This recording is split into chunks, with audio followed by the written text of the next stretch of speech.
Good evening, ladies and gentlemen. I'm Bruce McDonald, and this is, in fact, the Talemaker Review. It is 9:56 p.m., Sunday, the 23rd of March. And rather than force you to endure my nonsense again, solo, I'm going to have a conversation with my friend and yours, Santo Cavallaro from Queensland, Hey which just got Bruce. rocked by a Yeah, cyclone yeah, how about that, Bruce? And you know when it happened? a couple On weeks my ago. birthday. What a present, eh? Yeah. And that was a Deca, right? We're just kind of in the finishing stages of the cleanup. No, Mountain, no, that because was a we're that was a Deca birthday, not an Annam. no, no, no, no, no. Come on, be kind. Oh, I thought you I 69. oh, I thought you hit 70. Okay. Got, No, got be that wrong. kind, Bruce. Come on. You got another You know, we baby boomers. 40 years in you, Santo, by my reckoning. You, oh my God. Don't wish My that on wife me. my wife Like a thinks I bloody made some kind of deal with the devil. Like she can't get over it. I turned 59 in July. I have no gray hair. I can drop and do 50 push-ups even with a little pot belly. It's the Scottish genetics. It's not drinking, Santo. That's what it is. All you got to do to live a long life if oh, you're Scottish is give up the whiskey. Yeah. yeah, I put it down to stress because I had not one grey hair till my relationship, my previous marriage woes started. Yeah. And I went grey overnight, literally, and I lost an enormous amount of weight, Wow. right? So the only time I've heard of 24-hour graying, and it happens. I've heard it several times as you get into the higher Masonic initiations. That whatever There you happens go. in like 32nd and 33rd, that you can go gray in one. You can wake up the next day. Bill Snobleton, the guy who was a high-ranking witch and Mason and then converted to Christianity.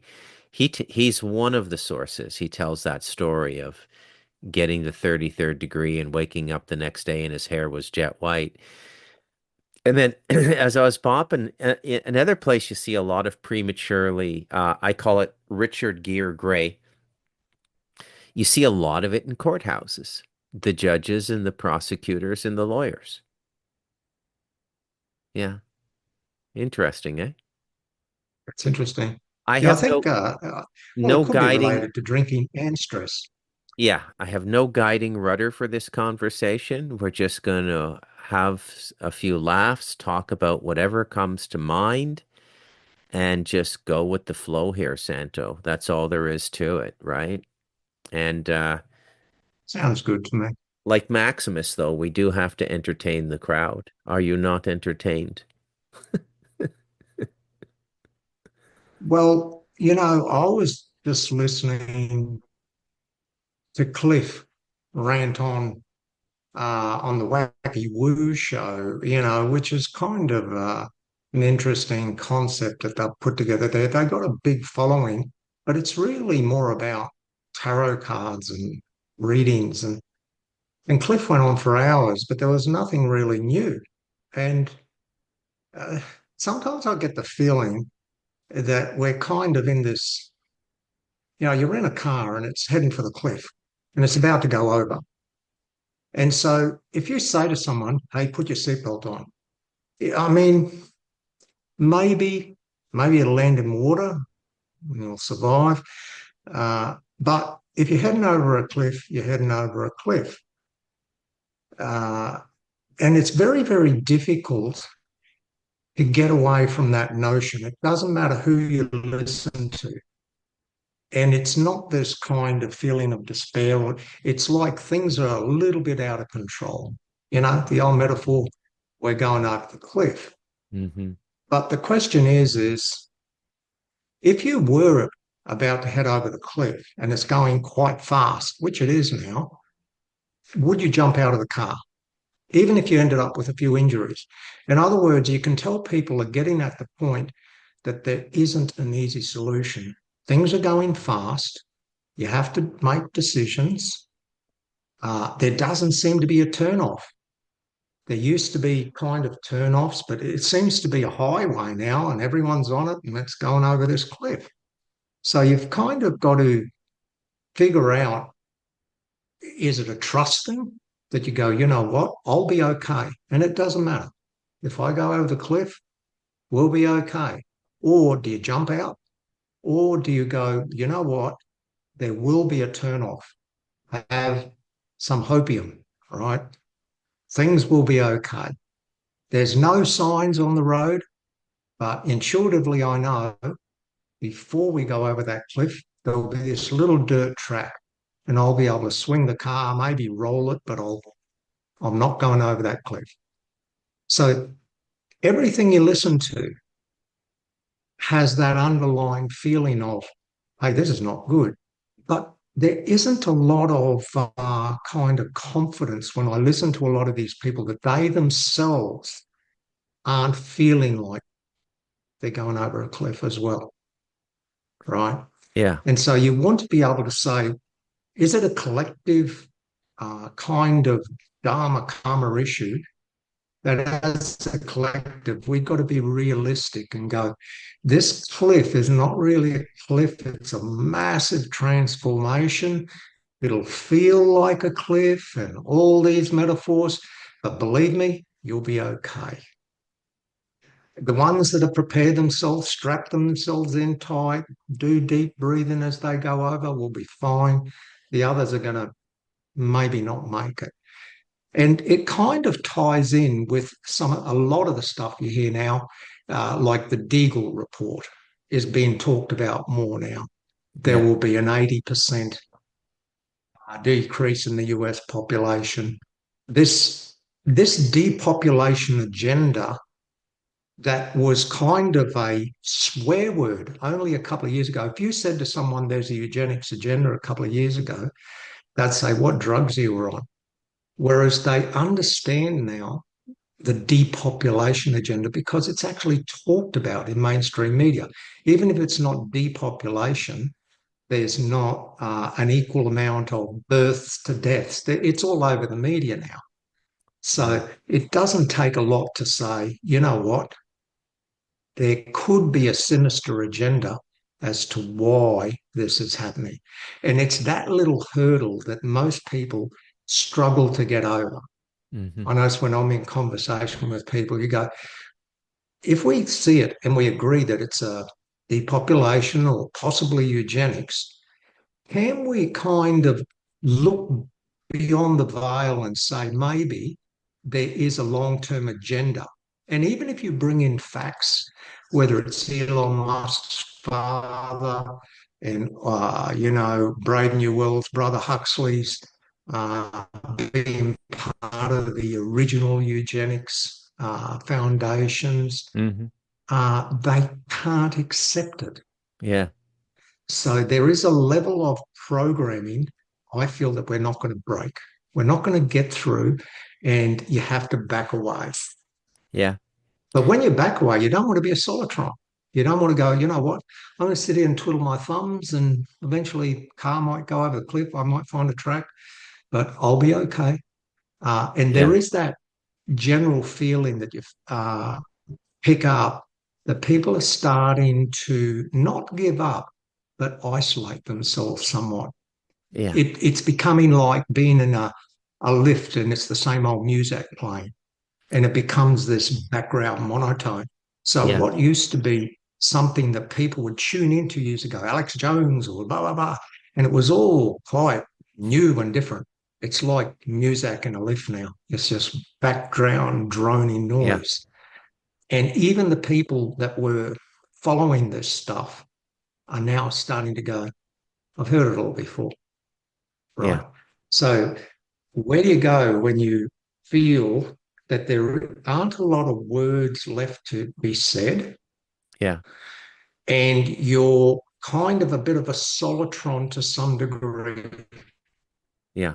Everyone keeps trying to find like-minded, but the experiences that come with the creation of like-minded or community for those that have made serious efforts throughout their lives, it's not that simple. It's not like they say on those YouTube channels. They just went in the hills and built. Now, maybe if you were part of the Amish community and it's just the way you've always lived multi-generationally, there's a degree of functionality there, but I'm sure it comes with its own issues. We from the Western world, it's a little bit late to be hippy-dippy about it. You know what I mean? Yeah, I think even thinking about it is a Western first world thing. I think everybody else is not aware of it. I don't see any awareness of it down here, except amongst the expatriates, the immigrants who've come here. Um, I myself, I was an early adopter, right? I mean, I wrote books about it, and so I'm kind of through it all now. And really, what I'm focusing on now is trying to be a better conduit for love on all dimensions in my own psyche by living in the moment and thinking less, and by being more loving and supporting of the people around me, even when they're being idiots. And to be honest with you, I mean, I'm so far down this rabbit hole. What I do in this incarnation now is not really so much about building something here, but it's more about what comes next after I drop this body and where I go. And I think whatever's going on, there's a big split going on. I don't think it happens in our material reality, as some of the new age people out there are saying, you know. I think it happens after you die.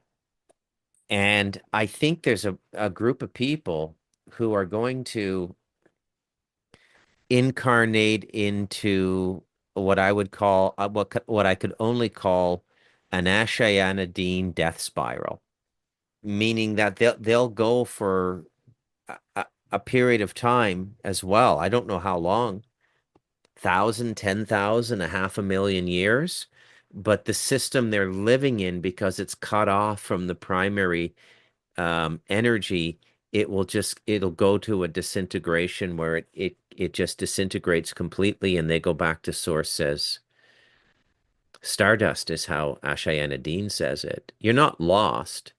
It's just that all the work of individuating yourself amidst the commonality of the God energy, which is what we're doing down here, is lost. It's like not only failing the 12th grade, it's like doing the entire 12th grade, expecting to graduate high school, and they look at you and they go, you know what? We're going to send you right back to JK. How do you feel about finger painting? And I say on my show quite often that I don't think there's a permanent hell. I think there are rehabilitation zones on the astral that are what people are going to in these NDEs, that the ones who have the really negative ones. But I constantly tell people, if the topic comes up, I'm not looking for an opportunity to scream it at people. But I just look, if somebody brings it up, I just go, and I do it in Spanish too. I go, you know what? There are worse things than hell. And so but I find myself more and more just focusing on my spiritual life, getting my inner state as pure as possible, try to attain some form of self-mastery. And I feel this is the most I can do, not only for myself, but for the soul group I've been interacting with for the last 1,000 or 3,000 years, my family. And because you can get to a certain state where you can actually help people on the other side as well.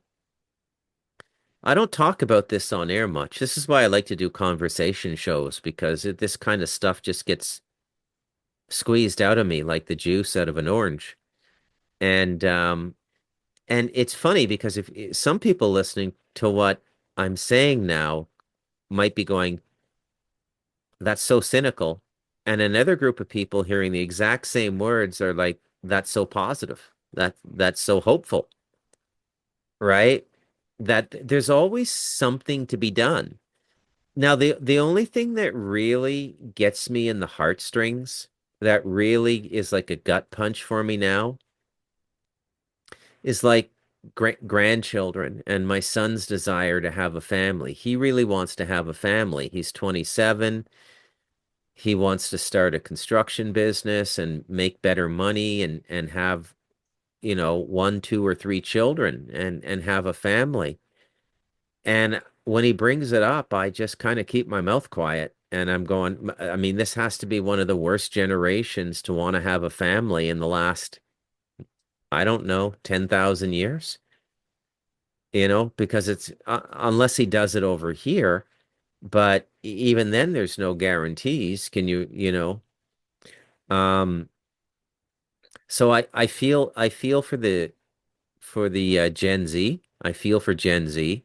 I think they've been called Gen Z. I mean, Z is the last letter in the alphabet, right? Anytime you hear the letter Mm, Z or the letter Z is used, Z as some people pronounce it, you're dealing with somebody who is really tied up, somebody or something who is really tied up in end times energy, whether it be Zionist or Nazi or whatever, right? And mm, it's interesting yeah, that they call this generation Gen Z as well.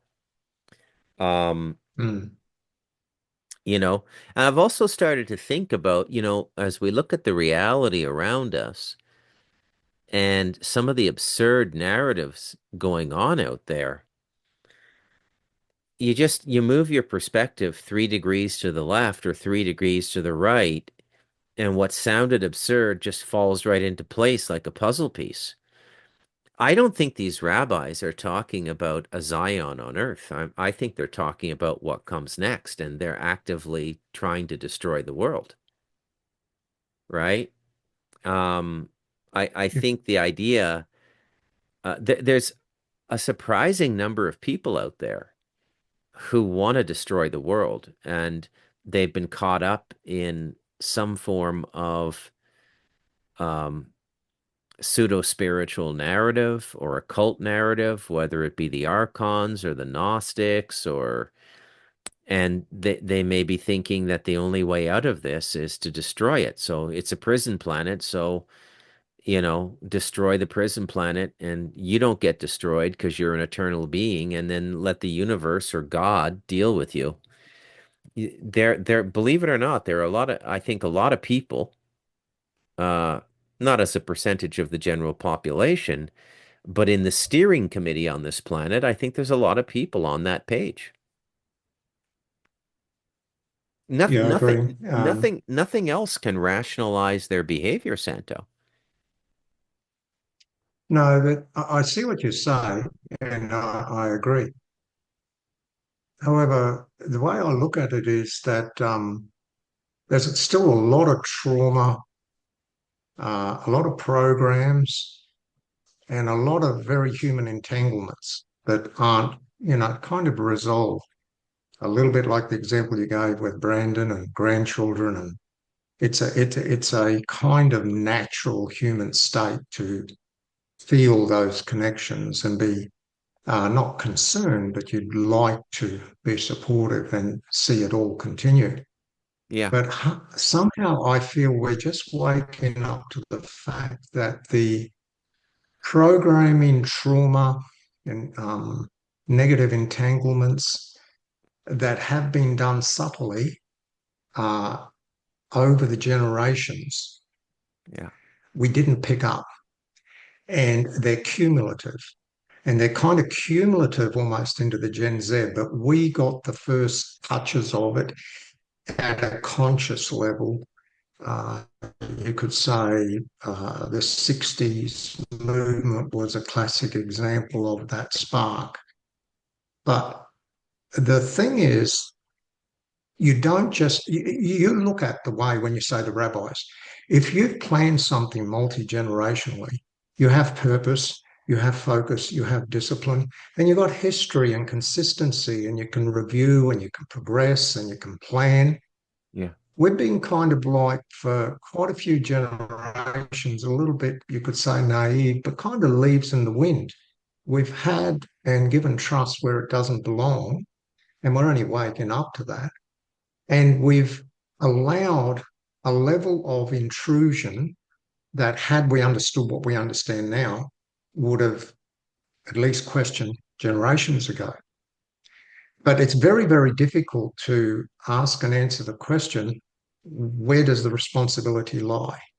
In other words, are we as a species meant to experience what we're experiencing? Because this is the novelty, as Cliff puts it, and this is the way we resolve and create the experience of living. Hmm. Or were we lazy and we didn't pick up the signs early enough? We just ignored them and just had our lattes and said, she'll be right. And we are now dealing with a reality that for some is a little bit of remorse.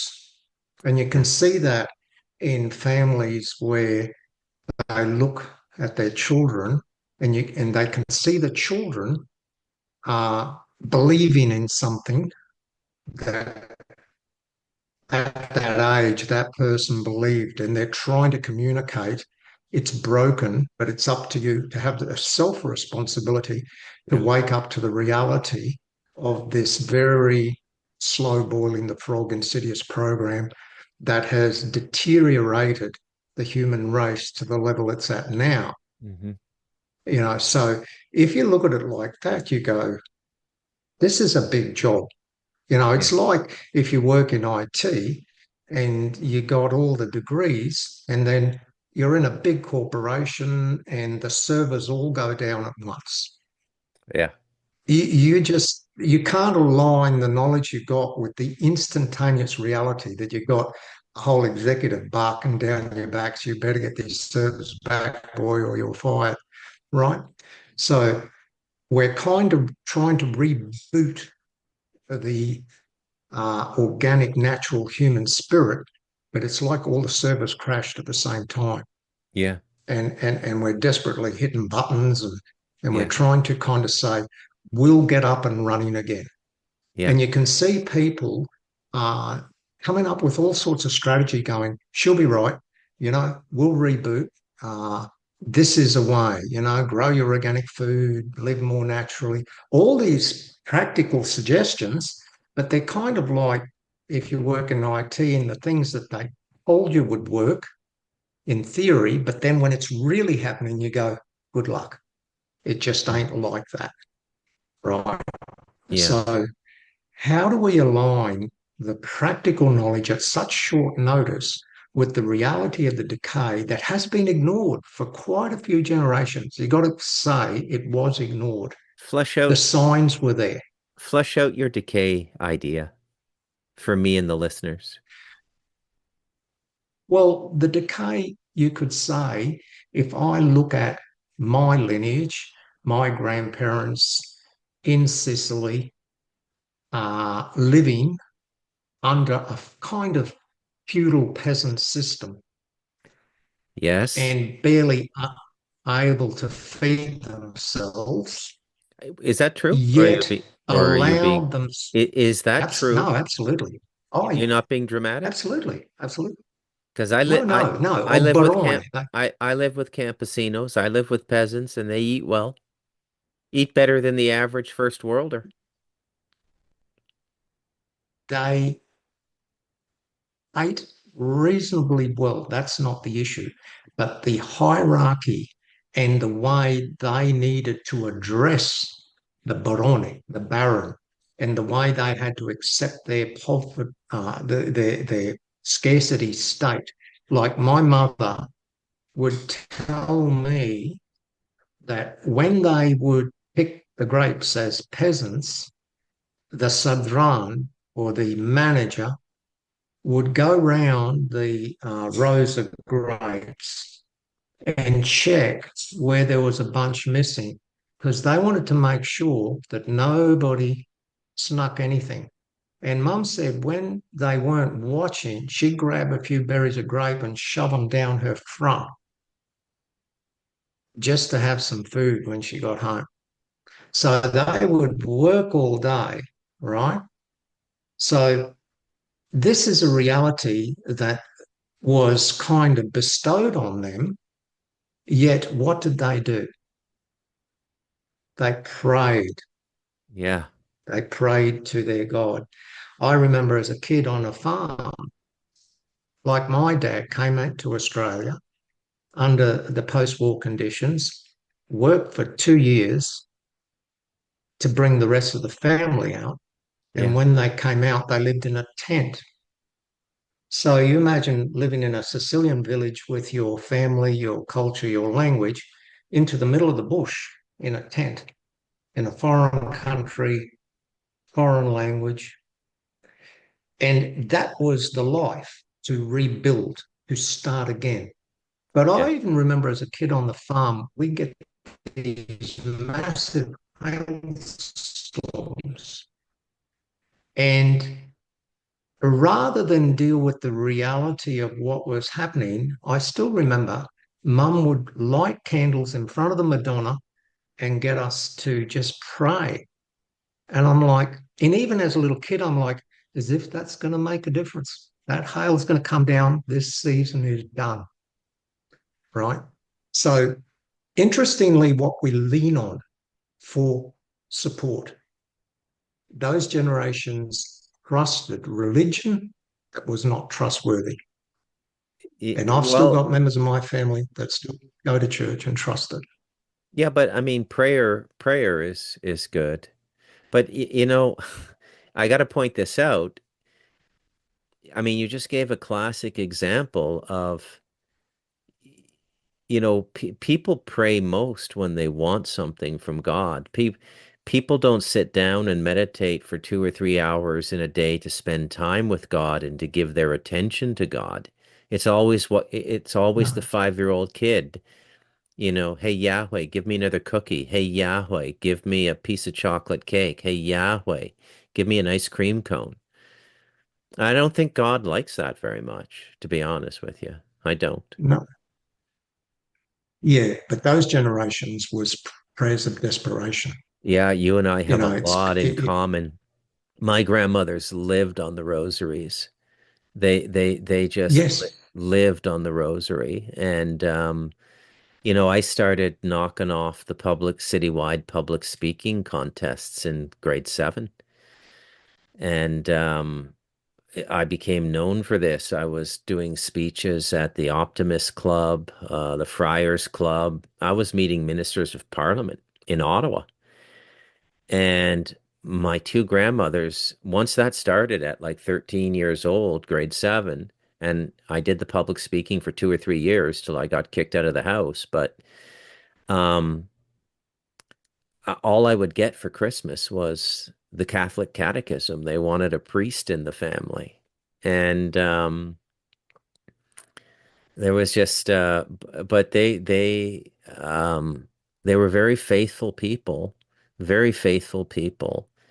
And they had their spiritual validations as well. Like my maternal grandmother, the one whose husband committed suicide, my grandfather, she had like 8 or 9 siblings, and she was the last to pass.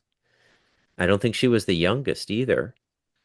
And every single passing, she would be woken up in the middle of the night, and the person would be there at the foot of the bed.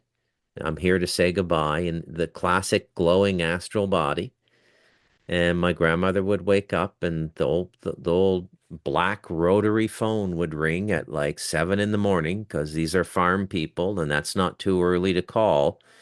And she'd pick up the phone, and they'd say, "Aurelia, are you sitting down?" And she'd say, "Oh, I don't need to. I already know Joseph died last night." "How did you know?" "He came."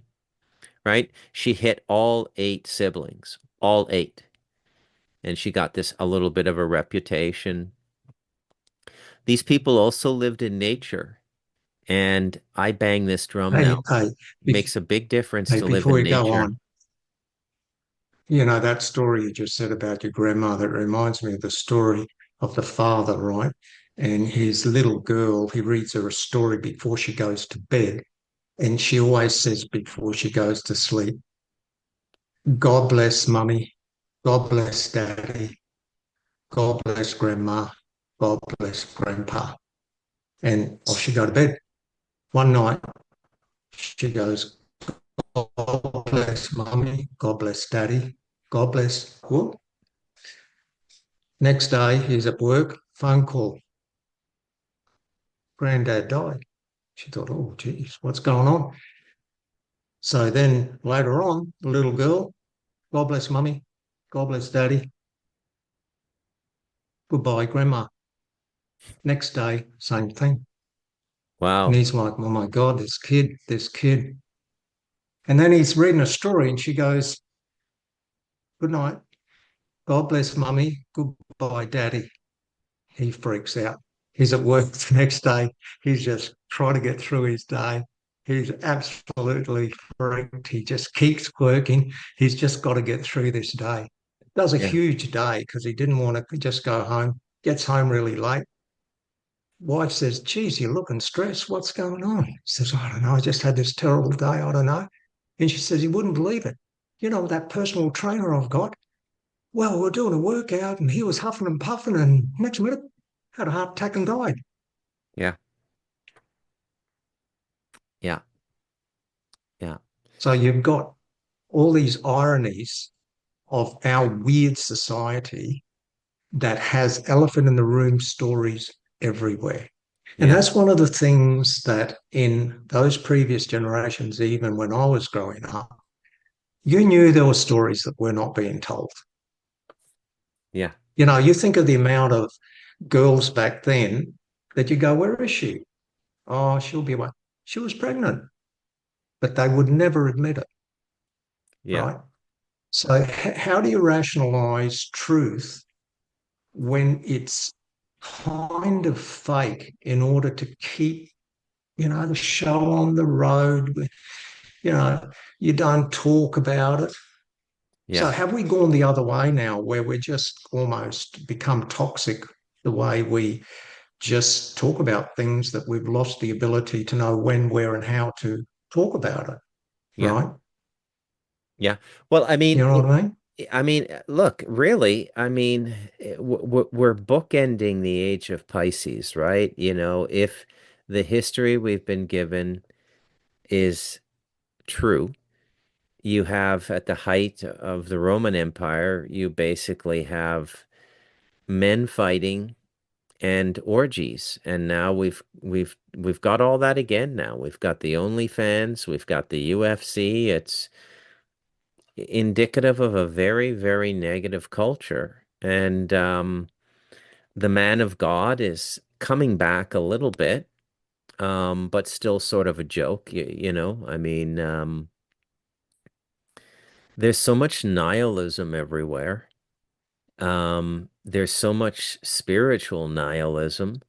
People are just into enjoying their lives, and they've convinced themselves that it doesn't matter what happens, and that the key is to just live your life. And there is some truth to that, but you do have to meditate on life. You do have to give it some thought. You can't just live for your pleasures, your indulgences, your goals, and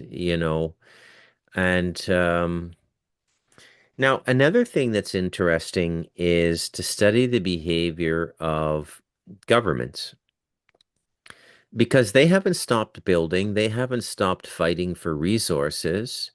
So I think the end is coming. They're all going underground is complete bullshit, right? Otherwise, why would they be doing all this stuff? Why would Trump be fighting for Canada and Greenland in the Arctic Passage?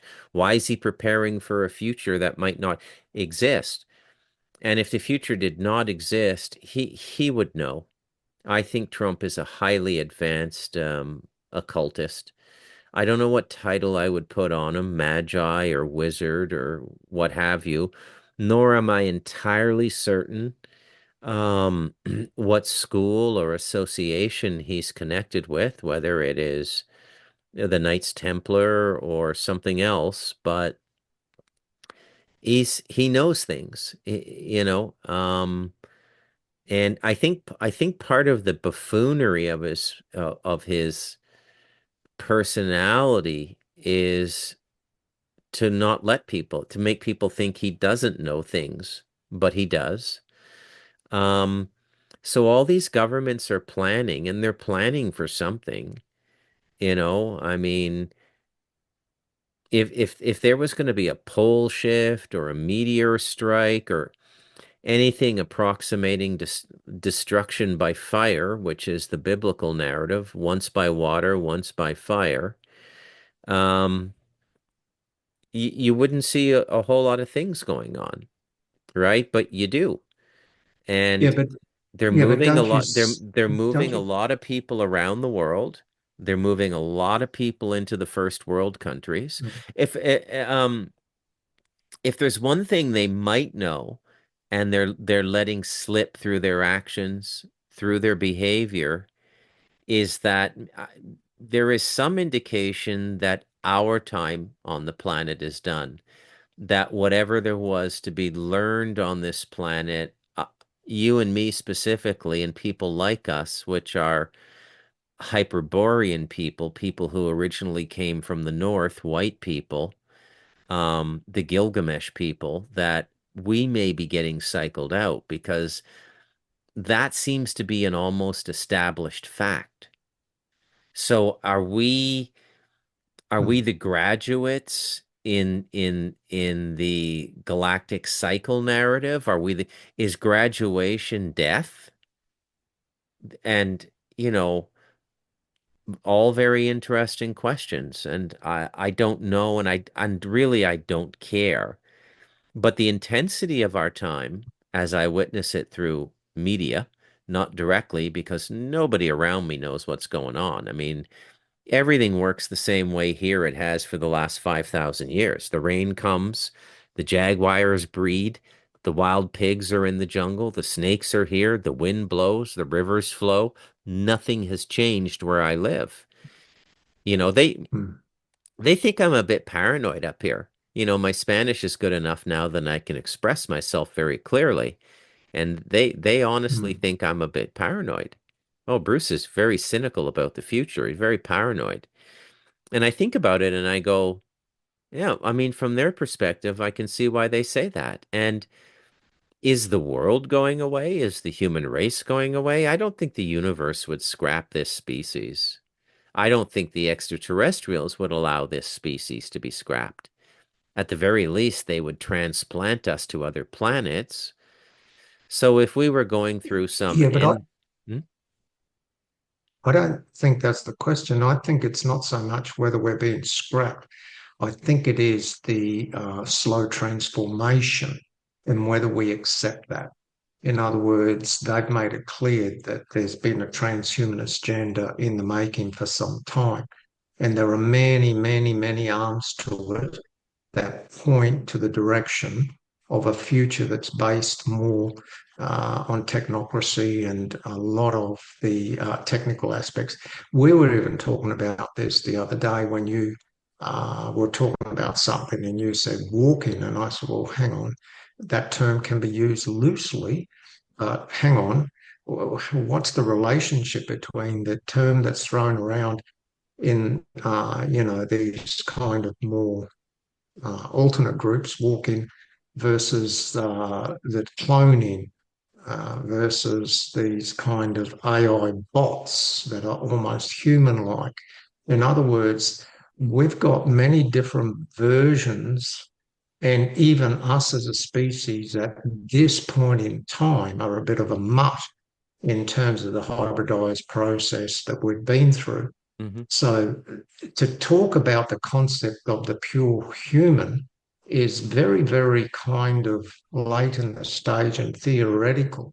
And yes, there are tribes that can attribute to the fact that if you stay connected to nature, you retain more of the human qualities. But at a DNA level, they're probably just as hybridized as anyone else in the human species as we know it. Hmm. So, this concept of what it is to be human is very, very at the edge of a lot of the agendas, and you'll get a very different answer depending upon who's in what camp. If you talk to Elon Musk, he's very excited about the transhumanist agenda. I'm sure if you even talked to Trump, he'd be pretty excited about it. But if there wasn't this Zionist overlay, you could probably focus on saying, hang on, what the World Economic Forum was doing is come into play, one world order, digital IDs, all this kind of blockchain, everything on the blockchain, and a transhumanist future. But what muddies the water at the moment is what the hell is the Zionist agenda? And that's where you got to bring in the other layers of who are the aliens? What is the relationship of these long-term Zionists that have got a very clear agenda about rebuilding the third temple and how they worship and how they see themselves as the rightful inheritors, and more importantly, how they see the rest of the human race as dispensable in their eyes. Well, So it's complicated well, because, not dispensable because there's about 15 million of them, and each one of them is going to have 2,800 Gentile slaves.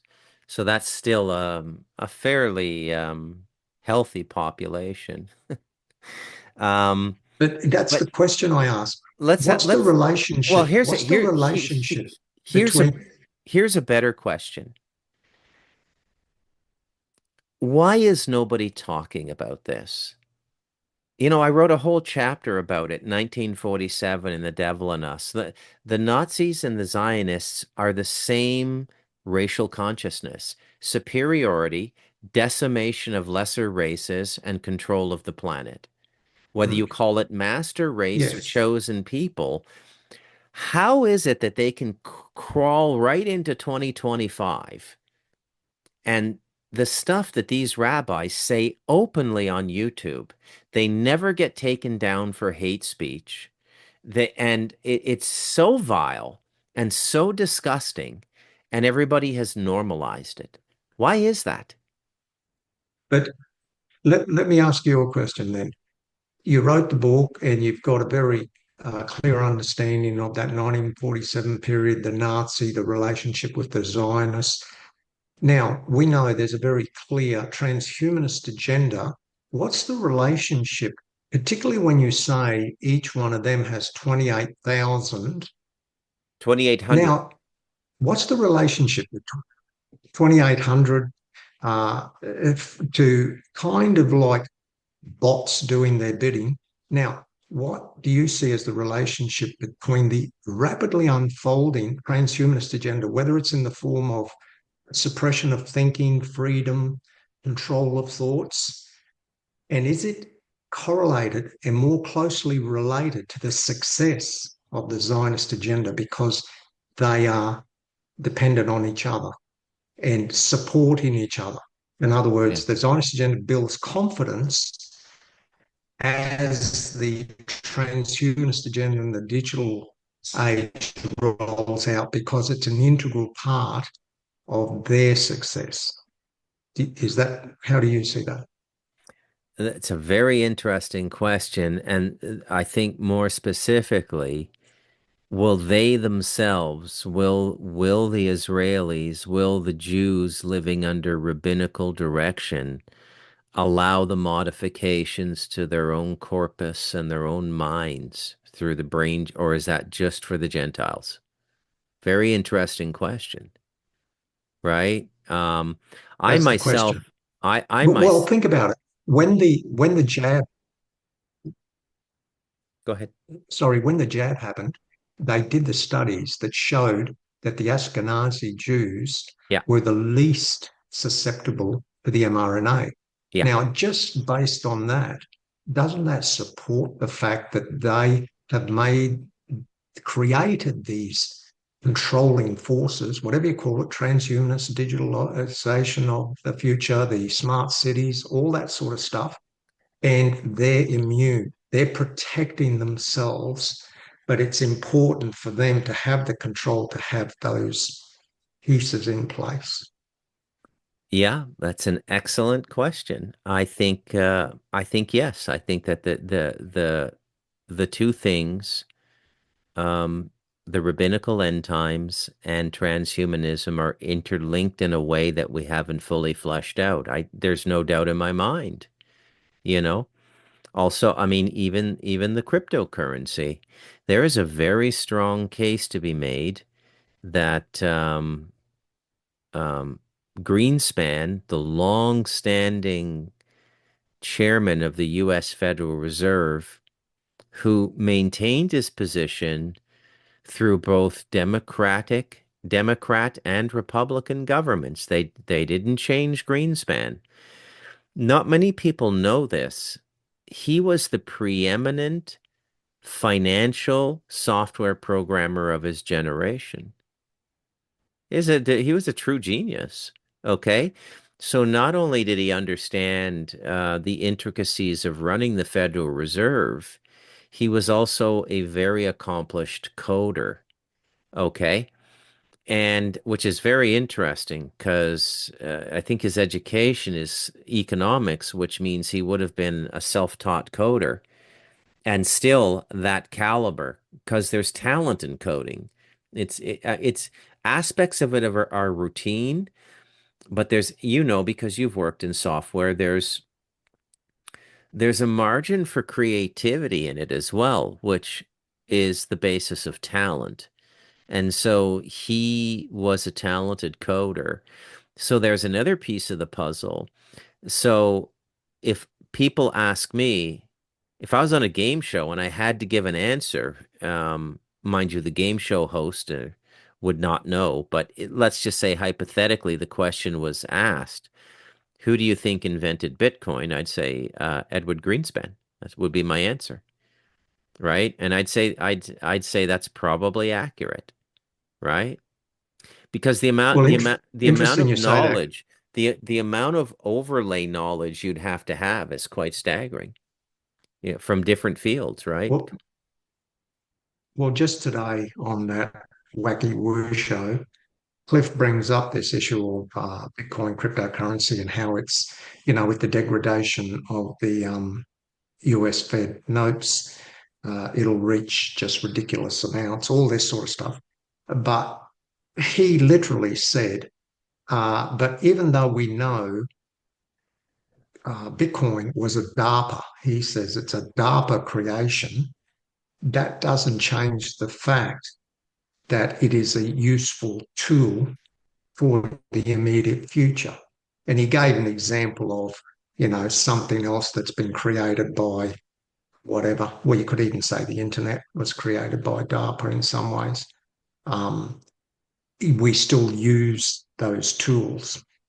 And so he was making that comparison by saying that even though the origins of it could be rotten, you don't throw the baby out with the bathwater. And this is probably one of the most difficult things people are dealing with in terms of wrapping their heads around survival in particularly the Western world. They know that we've already experienced over here massive inflation. Uh, they know that the reserve currencies are degrading. And so these haven strategies to uh, put assets into, that's all that's talked about. Even the shows, So, they always have a sponsor that's either gold, silver, or crypto, right? so And they're banged on about. yeah, so I will weigh in on crypto. At this point, I would take them at their face value, and them in this utterance is the World Economic Forum. And they say that we will own nothing. And I think crypto is a secondary net behind fiat to grab up all the personal wealth. Now, look, if nobody is going to own anything, then the concept of wealth is going to go away. and control will be defined by something else. So right now we have at least the appearance of wealth and control being first cousins. And you see this in people like Mark Cuban and Elon Musk and Jeff Bezos and Mark Zuckerberg and Penna, that other obnoxious billionaire, Soros. And so we have been conditioned to believe that money is power. Now, if all of us are going to own nothing, and I think they're quite serious when they say all of us, and the reason I say this, Santo, is based on what I've seen happen in the last 5 years. There was absolutely no favoritism in the jab. Holly, famous Hollywood people were killed, famous basketball players, soccer players, hockey players. There's no special club you can belong to that is going to spare you. I think at a certain point in this agenda, even the billionaires will be taken out. And so if we're not going to own anything, why do you really think they're going to collapse the fiat system and allow people who got rich by being early adopters in Bitcoin 10 years ago to be the new Mark Cubans and George Soroses? Does that fit with you will own nothing? One person sitting on 100 million or a half a billion in Bitcoin could sustain an entire rural community of 10,000 people. He could form the central bank to keep them organized, or she, Mm. and they're not going to allow that, are they? So I, I Mm. hate to say it, because I like both of these guys, but I think Cliff High and Jack Cruz are wrong about cryptocurrency. I think what's coming is Mm. something that it's the tide's coming in and every sandcastle is going to be taken out. I think the only thing you Mm. can do now is find a safe, remote part of the world. And it's a bit late now because part of the plan is living there long enough that you assimilate with the community. If you like, I come from a first world, but I am now accepted here as though I was born here. I've been here almost a decade now.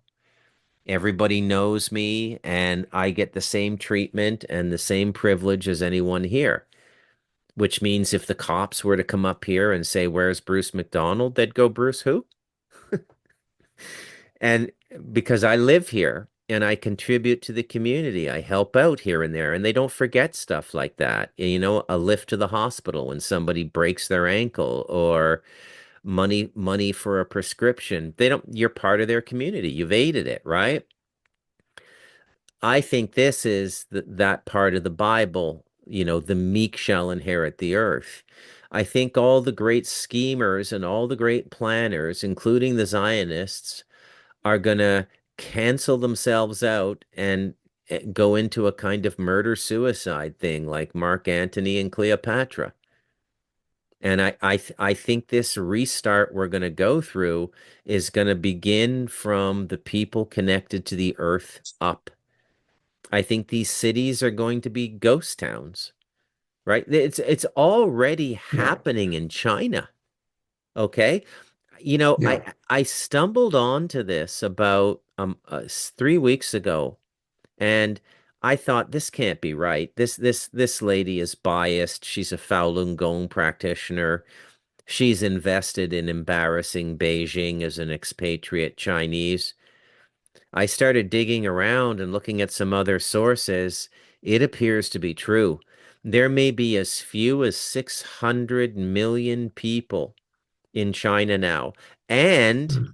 just as Mm. they were first to adopt COVID, it seems like they're going to be the first to go through this new bird flu as well.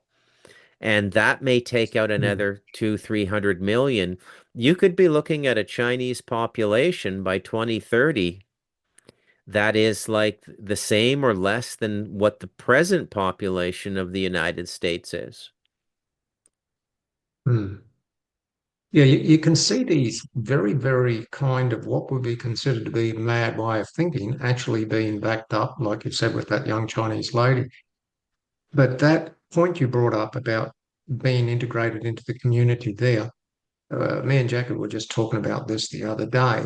See, like I'm hitting 70 soon, and you go, this place, we've just gone through this kind of mini cyclone. Um, and there's a lot of cleanup, and you kind of, as you get older, it's not that easy chopping up trees and cleaning stuff up. And there are other locals that are getting elderly, and you look, for like-minded. Yeah. But my thinking was, yes, there are like-minded, but if you're all aging boomers, you're all going to be equally vulnerable at the same time with the same possible health issues, etc. So never uh, has it been more important to understand what the concept of family is. And I was thinking and saying, look, I've lived in communities in different types throughout my life. And the only ones that really worked were the ones that worked multi-generationally, successfully at Yeah. each generational level. Yeah. And those that most successful had I think successive generations. I think there's something wrong with any society in which the elderly do not die at home.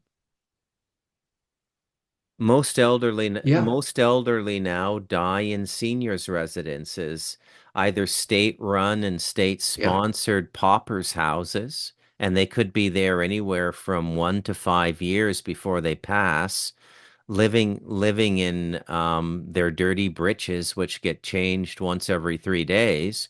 Or if they have a bit of money and they can Mm. afford the five, 7,000, $7,500 a month seniors lifestyle with the shuffleboard and the entertainment brought in and stuff like that, then, but they're not with their families, are they?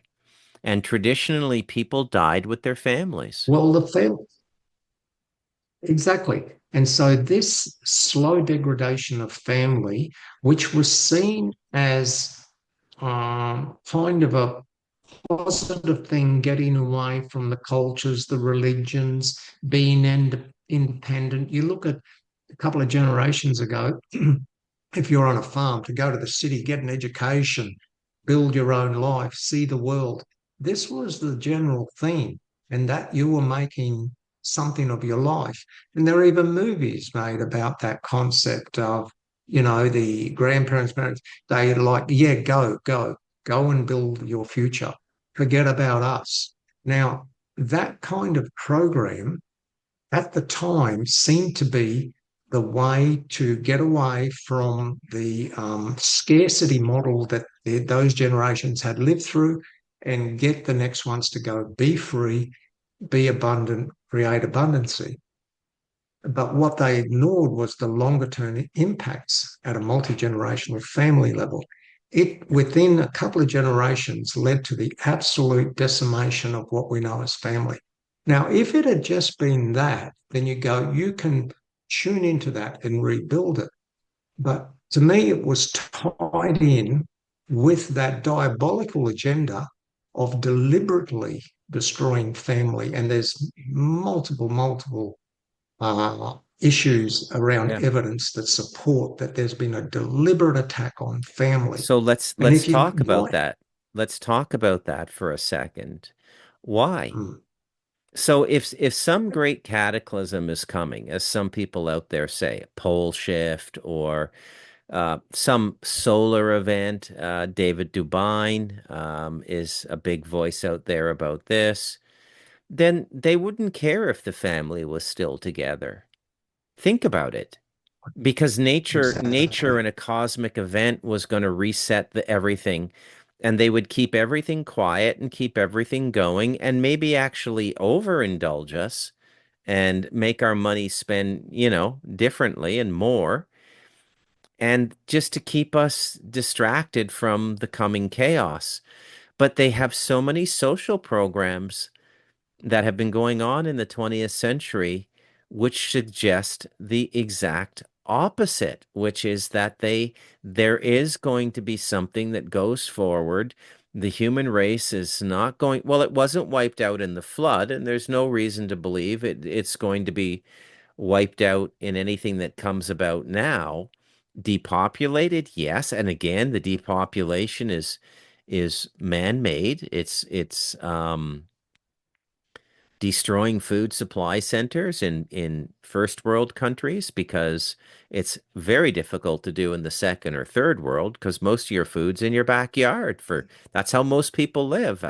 That's Africa, Mm, vast parts of the Middle East, Pakistan, Afghanistan.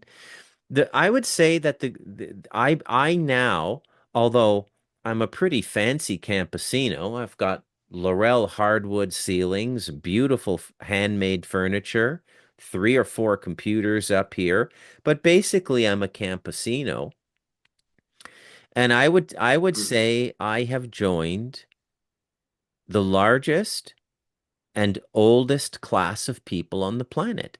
And you mm, are the newest and least populated, which is the mm, style. I mean, mind you, you moved to a mountain like me and everything, but you're in Australia mm. and you don't have your food in your backyard.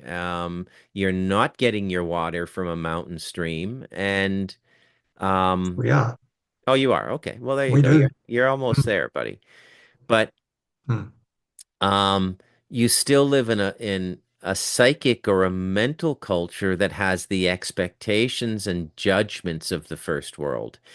And when the comfort layer goes away, just as Heath Ledger's Joker said in The Dark Knight, these people will eat each other because they're not mm, used to being poor. Whereas the campesino is used to skipping a day of food and or mm, only eating 8 bananas because there's no chicken to kill or the chicken didn't lay an egg or something like this. But he knows there'll be food tomorrow, and he's mm, used to existing without television and radio and just nature and his mm. wood shack. And Yeah. those are the people you want to be with. But If I've got to if stop you it drill there. back, We're done. This has been one of our best Santo and me yeah, conversations in quite a while. yeah, We don't want to it's ruin it good. by going too long. I've already exceeded my Yeah, usual hour. We're at about an too late. hour and Yeah. 7 minutes. But we'll do this again in a week Okay. or so. Right. I'm Bruce McDonald, and this has been the Okay. Okay, Talamanca Bruce. Review. Peace out, Santo.